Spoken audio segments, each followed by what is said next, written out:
I teach game design and interactive narrative design at Parsons, a new school of design, which was just recently honored as a very high-level design school. I'm very proud of that. And my commercial work has extended from like casual games. I was the lead designer on a game called Diner Dash, to early educational games. I was the lead designer on a game called IE, The Cost of Life, games with movie brands, games for history education, games for healthcare, games for science, just sort of like a broad range of stuff. And I am going to talk about none of that today. Because what I'm actually going to talk about is the thing that I do, which is tabletop role-playing and live-action role-playing. And I've made a bunch of pieces in those fields. And one of the pieces that I made was written about in a book called First Person, in a short essay. It's a piece called A Measure for Marriage. And I guess the reason, I could just start at this point, right? No reason I can just start. How many people here know what a LARP is? Just so I can see.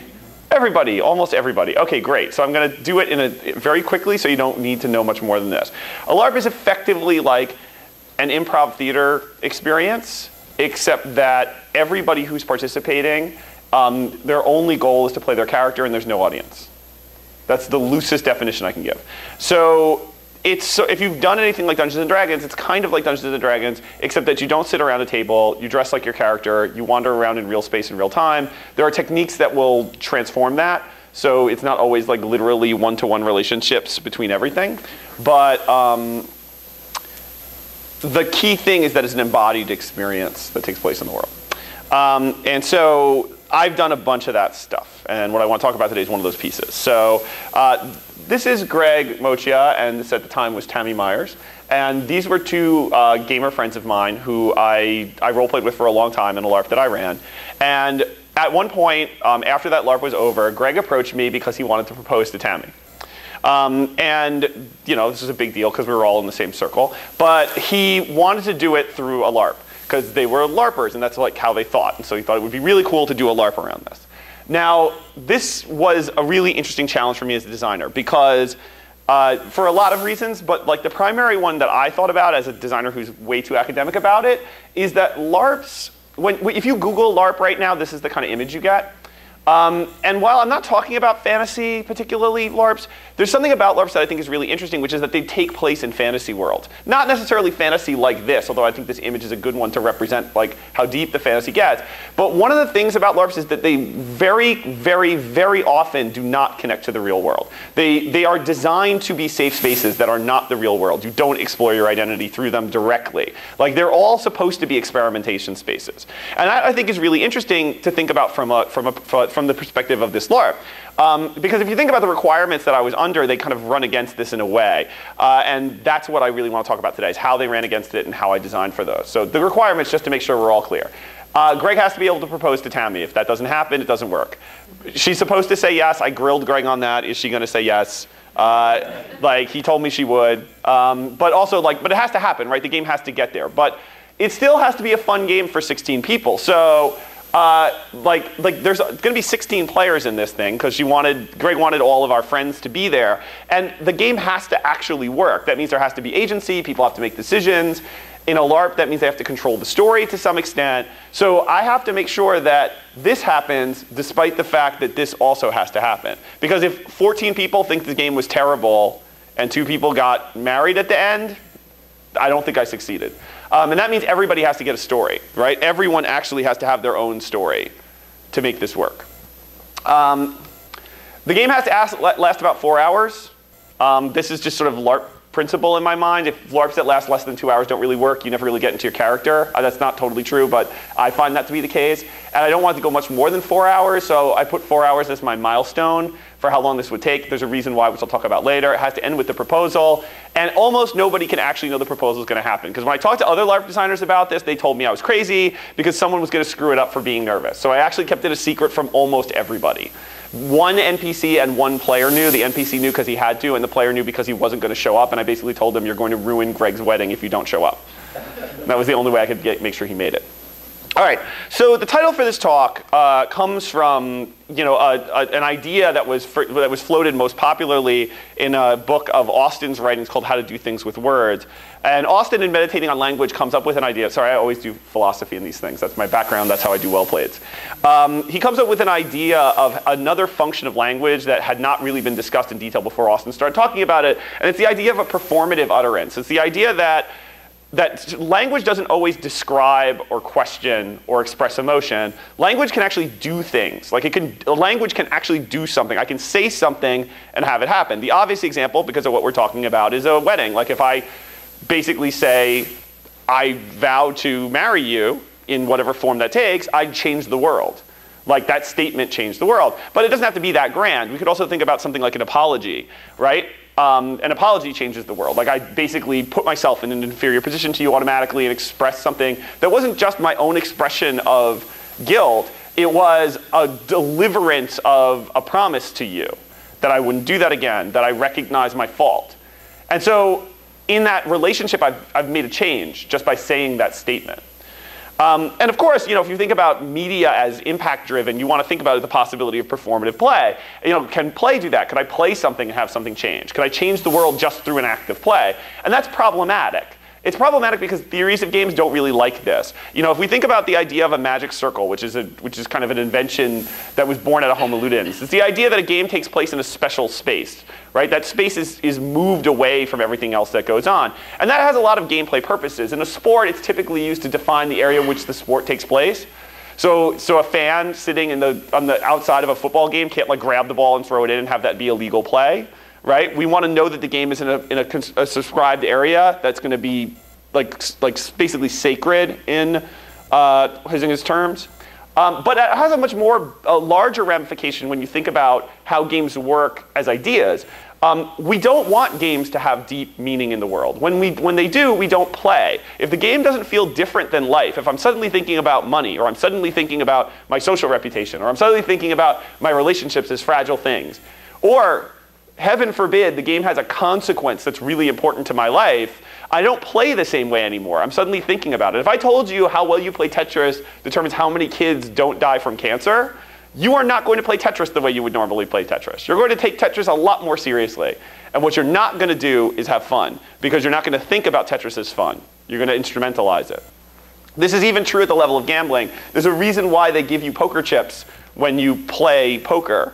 They don't want you having stacks of money on the table. If you had stacks of money on the table, you would think about the game differently. They want to get that idea out of your head so that you'll play, right?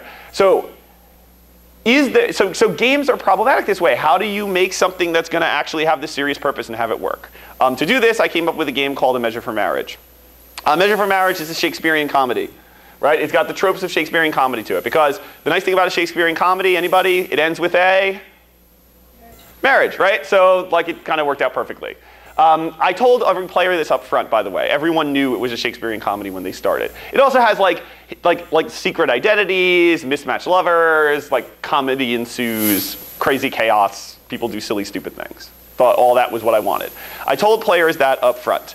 We set it in the Brooklyn Botanical Gardens. This is the Rose Garden. We set it where roses were blooming.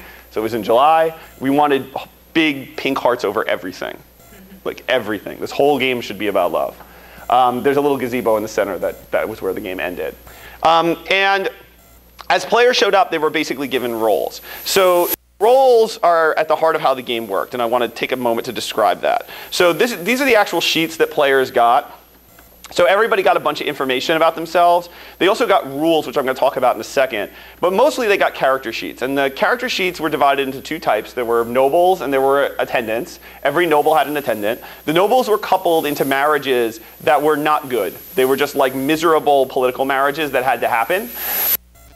They were told this pretty explicitly in their character sheet. This is just one character. I'll read a little bit of it.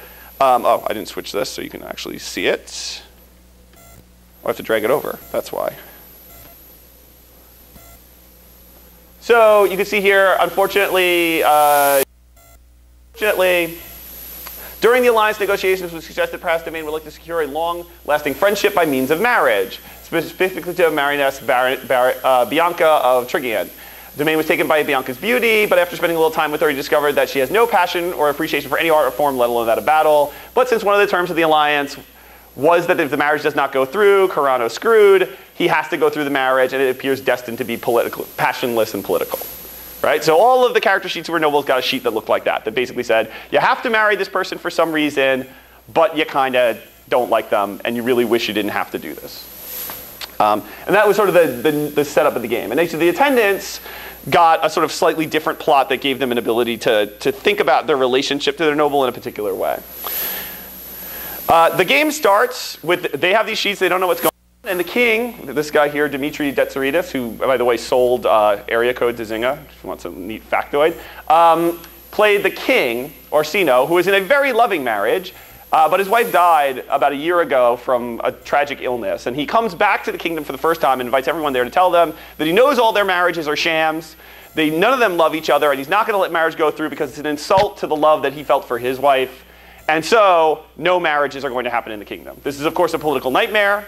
And the players who are playing, who didn't know this was going to happen, freak out because they suddenly realize all their characters are screwed. They chase after the king, and they get the king to agree that if they can prove they love each other, they can come back together. They can make the marriages happen. And the king agrees to this with a plan that leads to a certain kind of structure.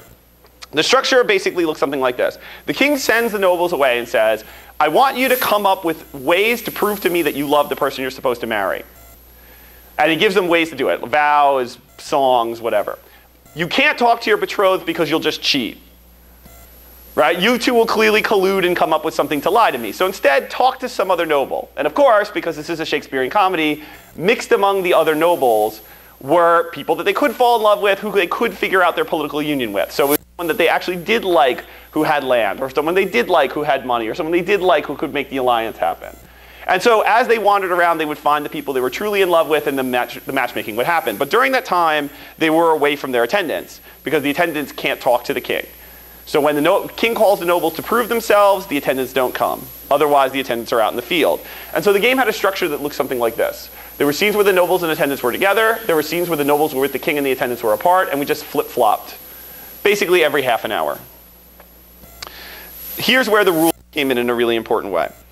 So the attendants and nobles had different rules about how things worked. Back up to that.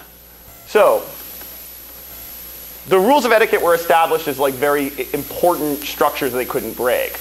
And what you'll notice in the rules is that the rules controlled how people communicated. Nobles do not discuss matters of economics, trade, military might, internal politics, or other such lowly and pedestrian matters amongst themselves. So all that stuff that you had to get married for, right, like political alliances, money, land, war, you're not allowed to talk to with another noble because it's gauche. So all the stuff you actually have to talk about, you can't talk about with other nobles. You also can't talk to attendants who are not directly under your employment, except to summon their master.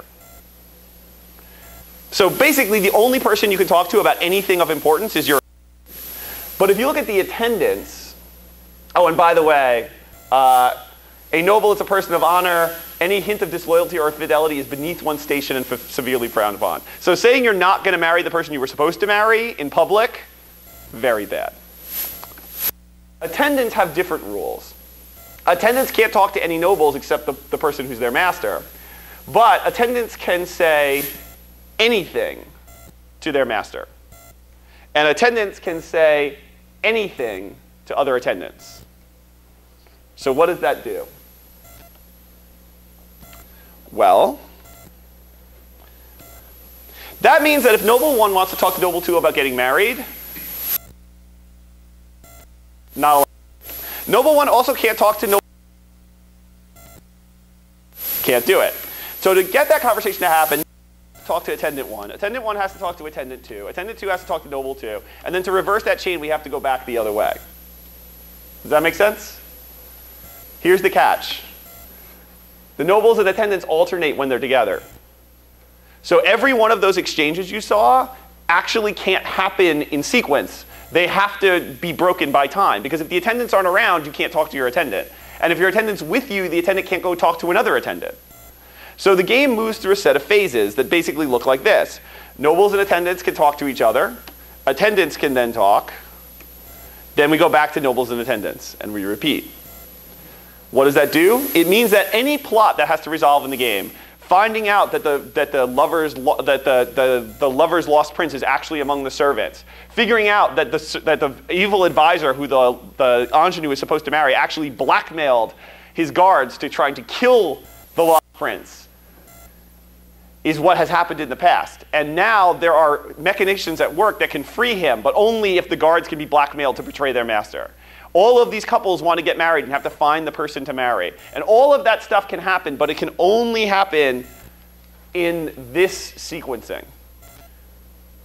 And if every beat involves attendants and nobles working together, that means I know that everything is going to take a half an hour to execute. So if you have to get through 3 guards to defeat the evil advisor, and every guard involves nobles talking to attendants, it means I have to do this 3 times. Which means the game will take 3 hours. And even though I have no idea how you're going to do it, I have no idea how you blackmail the guards, I have no idea how you discuss things with the attendants, I have no idea how you pledge your love, and I can't because you're wandering around a rose garden that's the size of this floor, and the idea that I'm going to see anything you're doing is impossible, I still know it's going to take 4 hours because you can't do it any faster. But I think the core question that should come into your mind now is, why is Nick so concerned about this thing taking 4 hours? Like, what is the point of that? Well, the point is that this is a Shakespearean comedy, right? And as a Shakespearean comedy, everybody knows what the outcome is. Everybody knows they're going to get married. So when Tammy's character, she's the princess of the kingdom, that she has, that she commissioned a ring to be made to, like, that he would have this ring so that they could remind each other of their love, and she wears this ring as an undying signature of her love, and now she's going to marry this advisor she doesn't love. Tammy's not stupid. Tammy knows she's the ingenue in a Shakespearean comedy, and she's going to get married at the end. So from the very beginning of the game, Tammy is aware someone is going to propose to me. So in her mind, she's preparing for the proposal. She's like thinking about it as an actor. She's like rehearsing in her head what she's going to say, how it's going to go. Even if she's not doing it consciously, it's there because she knows it's coming. I also got rings commissioned for her. We bought these blow pop rings because I wanted to make it really like embarrassing and awful. So the ring that she's wearing to prove to everyone that her love is lost is this big giant lollipop. Which is fun to make her role play through that. Like she's talking about how much she loves Sebastian, and she'd have to hold up this giant, dorky little ring. And of course, we gave Sebastian Greg one of them, and that's how Greg is discovered, because he has the ring. Because in Shakespeare, you can't tell somebody by looking at their face. It's only when they take out their necklace or they show you the scar on the side of their head that you remember, oh, right, you're that guy who's been lost forever. So when people see his ring, they see that it's true. And they basically spend a whole game like keeping Sebastian away from the advisor, negotiating all these politics, mixing mismatched lovers, blackmailing people and appealing to their conscience as a way to defeat a villain, and finally having the villain end in chains. And all this time, I'm just reinforcing, this is a Shakespearean comedy. This is a Shakespearean comedy. And Tammy has a full experience of a Shakespearean comedy. And then finally what happens at the end is in the final scene, all of the lovers have found their correct lovers, and Orsino agrees that they are the right lovers and they can meet.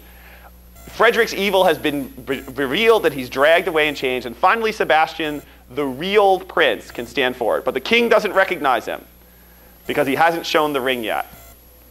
And in that moment, Greg takes the blow-pop ring he has and he palms it for an actual ring.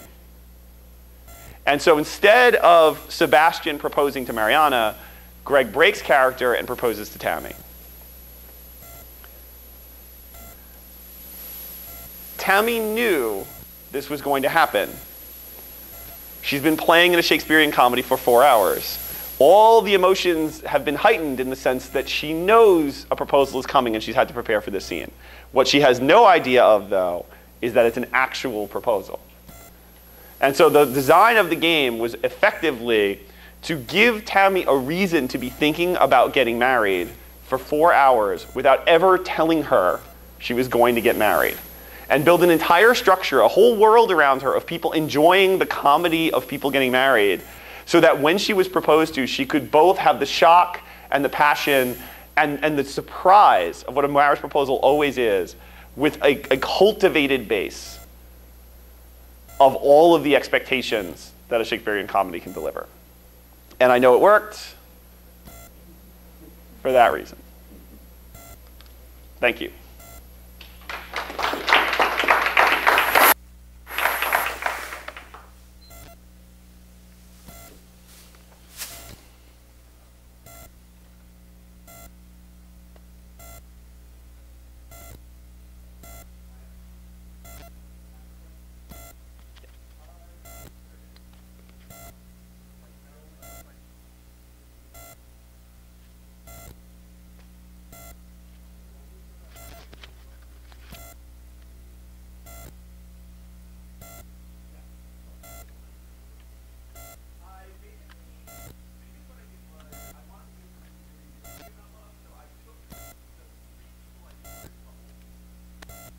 and I made them the nobles. And I deliberately mixed them up so that originally they were in a couple with someone who wasn't their actual...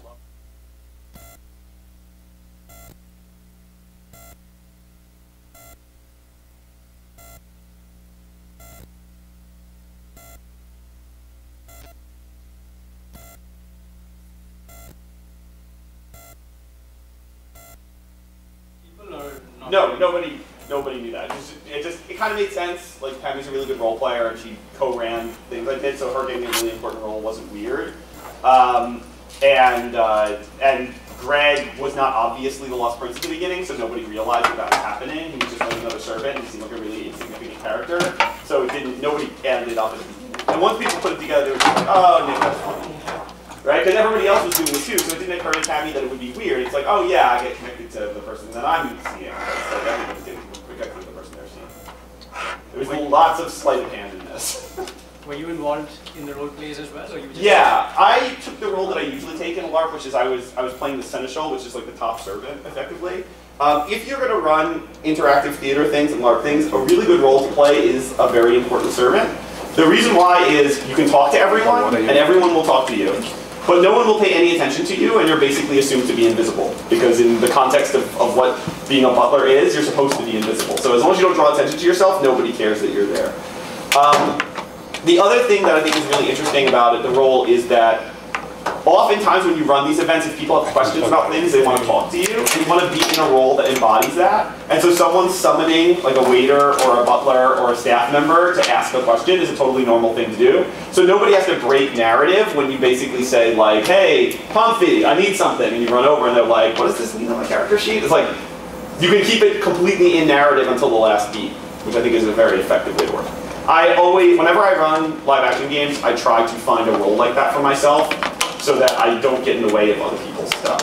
And I want to point out, since I have a little bit more time, there's a whole story that the attendants have, right? Which is about discovering the ring on Balthazar, who's actually Sebastian, and building him up into being like a kind of like a character who can be protected, but realizing that Frederick could kill him at any moment, so they have to keep him hidden while they blackmail these attendants. And there are 3 people in Frederick's army, so it's sort of like, I have to get this one, then I have to get this one, then I have to get the big guy. And so that kind of handshake was what the attendants were doing the whole game. And they have whole stories that have nothing to do with the nobles were doing. In the meantime, the nobles were like figuring out like, oh, I have to go in front of the king and sing a song about this person that I don't care about.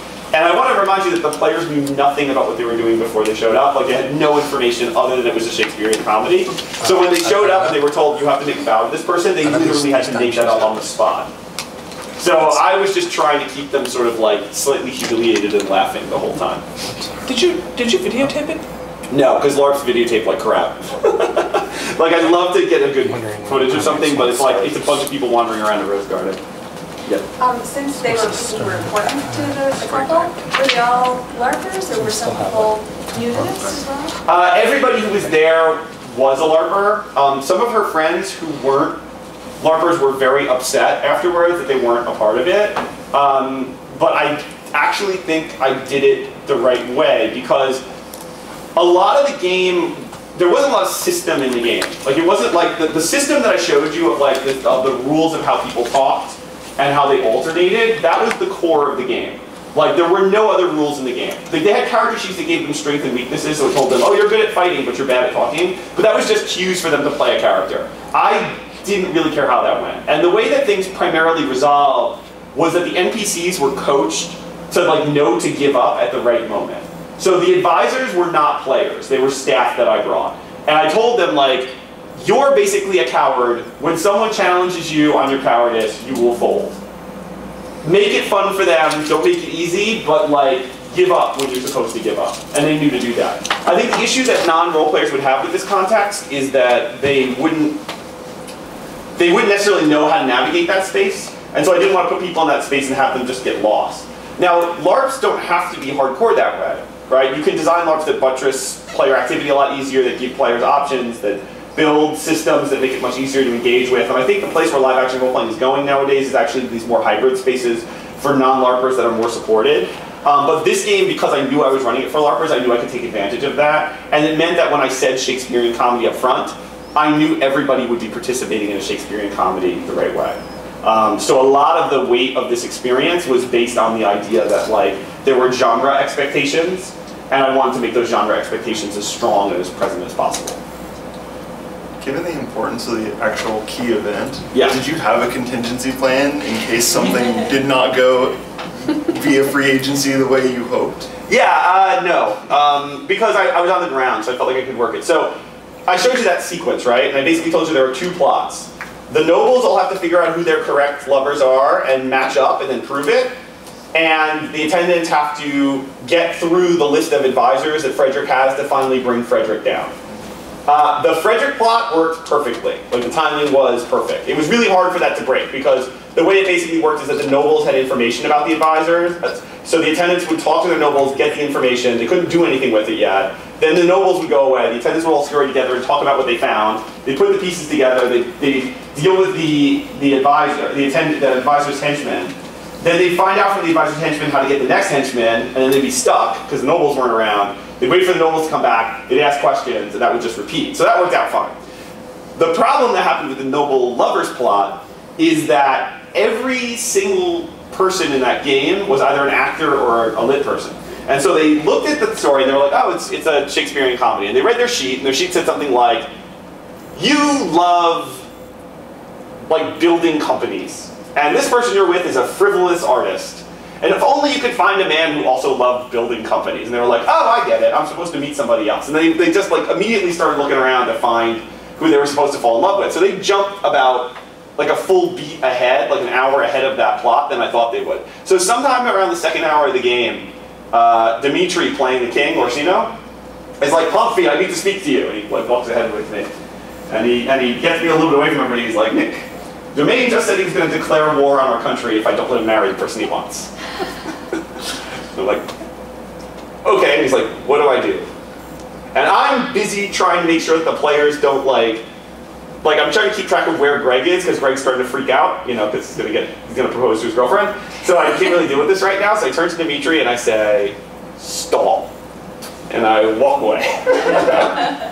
And he did, which was great. Like, he actually managed to stall and make that work. And that's like, because he was a good NPC. And I basically picked Dimitri because I knew Dimitri was like a long-time tabletop GM and role player. I knew he could handle things like that. I figured he could make it work. I probably should have had more nets, right? I probably should have put myself in a more central role so I could have controlled things. But I trusted Greg a lot, and I trusted Dimitri a lot, and I knew the system was going to work. Because I knew that they couldn't, basically what I knew is just the way the information was sequenced and the way that structure worked of like, nobles and attendants can only talk in these really beaded ways, I knew it was going to take 3 hours to get Frederick. There was no way it could happen faster. It was possible it could be slower, and I was willing to take that risk because I figured it probably wouldn't be more than an hour longer, and between 3 and 4 hours I was cool with it. If it took longer than that, I probably would have told the NPCs to give up faster. Like sometime around hour 3, I would have been like, just start giving stuff up because we got to move this thing.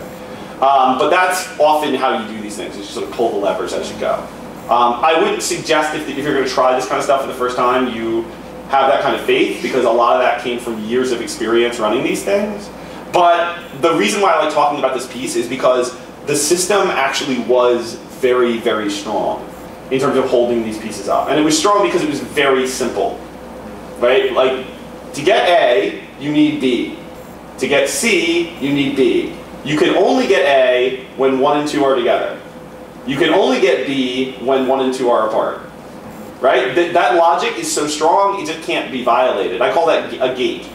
And you use those in like lots of different kinds of games, like you know, like a good example is in like point-and-click adventure games. There's often a lot of gates. It's like, oh, you have to get past this troll that's guarding this door, and the troll needs a biscuit. But there are no biscuits in the game. There are eggs and flour and other things that make biscuits. And then you have to get the egg. To get the egg, you have to sing a song to the bird. To sing the song, you have to learn the song. Right? So that chain of like, I have to learn the song to get the egg from the bird, to make the biscuit, to give it to the troll.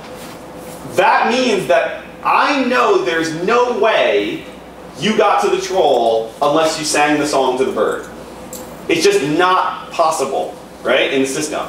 And if that's the case, I can do a lot narratively with that. I can have the troll refer to things that have to have happened with the bird, and I don't have to worry they won't make sense, because there's no way you could have gotten there unless you got the egg. And if you got the egg, you must have sang the song to the bird. You must have seen the narrative I put there. It's just not possible you couldn't have seen it. So if it's not possible you couldn't have seen it, it becomes solid. I can trust it. And that part I trusted. And that honestly came out of research I did into LARPs for a while. I did a couple of LARPs that were sort of like this before I did this one, not on purpose, it was just by accident. And so when this thing came up, I kind of knew in my head how I could make sure it would last as long as it did. Yeah. Can I make a quick... This is my last question, right? Yeah, last question. Can I make a quick plug for a related presentation later in the day? My name is Emily Boss, and Whitney Beltran and I are going to talk about freeform meta techniques, which are good for improvisational live-action role-playing games. So if you're interested in what Nick was talking about, we're going to talk about a different related sphere at 2:30. Yeah, this was a very small thing I did for a couple of people. But I think what's interesting about it is two things. First of all, a system can make that kind of emotional reality. When I say that everybody cried at the end, I don't think anybody's going to doubt me. But secondly, it's that I think there are ways to make play performative. I think there are ways to make play meaningful that way. You just have to design systems that make it possible, and you have to exploit the relationships that play makes possible to make that happen. All right, thank you. Thank you.